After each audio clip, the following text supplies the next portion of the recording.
यश भारती जी, तस्वीर बस बहाना है क्या? हर कोई अपनी सियासत चमका रहा है इस बहाने। देखिए, जो लोग राम मंदिर के नाम पे राजनीति करते हों, ये गाने गाते हों कि जो राम को लाए हम उनको लाएंगे और प्रचारित करते हैं जनता के बीच में, वो आज आडवाणी और मुरली मनोहर जोशी जी के राम मंदिर प्रवेश पे बंद करने की बात कर रहे हैं। टॉपिक क्या आपको बताया? और बाबा साहब अंबेडकर, नहीं, मुझे पूरी बात तो खत्म कर दीजिए ना।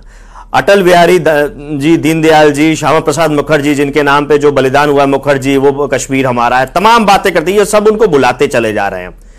और आज ये बाबा साहब को याद करने का ढोंग कर रहे हैं। जो अपने पितृ पुरुष को भूल रहे हैं, वो बाबा साहब जिनका ये लगातार अपमान करते हैं, जो उनका समुदाय है, जिनके लिए बाबा साहब अंबेडकर जी ने संघर्ष किया और विशेष अवसर की बात करी, आरक्षण की बात करी, वो 27% आरक्षण ना देने का काम तो भारतीय जनता पार्टी की सरकार में लगातार हुआ है।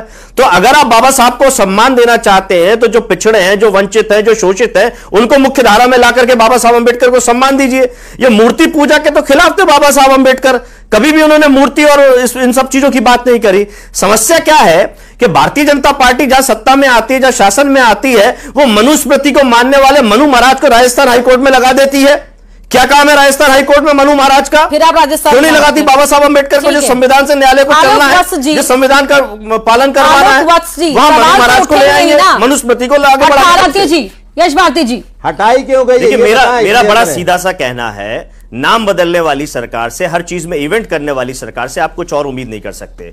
जो सरदार वल्लभ भाई पटेल की बड़ी मूर्ति लगाने का दावा करते और उनका न्याय अनुसरण करने की बात करने वाले, उनके नाम के स्टेडियम का नाम बदल के नरेंद्र मोदी जी के नाम पे कर दे, तो ये नाम बदलने वाली सरकार इवेंट करने वाली इवेंट कर सकती है। यह भी एक इवेंट का हिस्सा है, इसका जमीनी स्तर से कोई लेना देना नहीं है।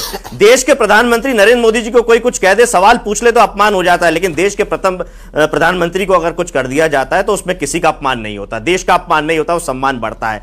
ये तमाम हम उदाहरण इस तरीके देख सकते हैं जो भारतीय जनता पार्टी, अभी जो रामेश्वर शर्मा जी की आपने बाइट दिखाई, बार बार रामेश्वर शर्मा जी को दिखाते हैं, इन्होंने राष्ट्रगीत और राष्ट्रगान को लेकर के बड़ी राजनीति, जब इनसे वंदे मातरम गाने के लिए कहा गया तो एक लाइन से दूसरी लाइन नहीं गा पाए।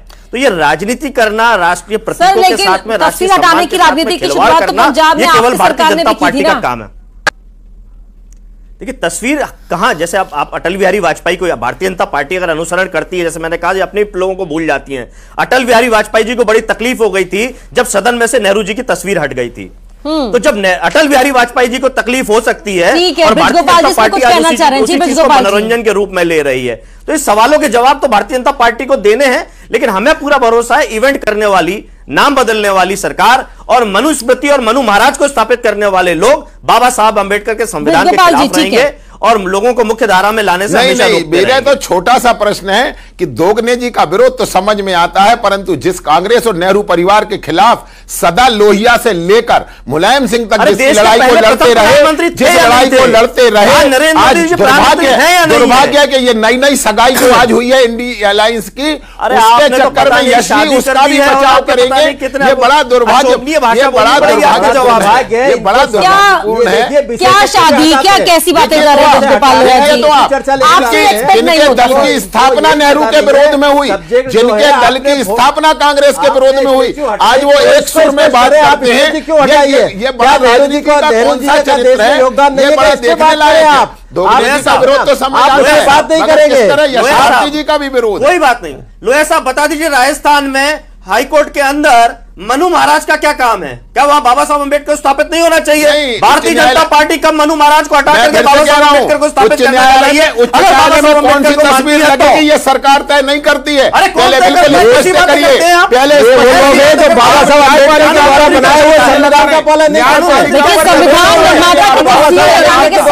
संविधान बताए रास्ते पर भी चलना ही होगा ना।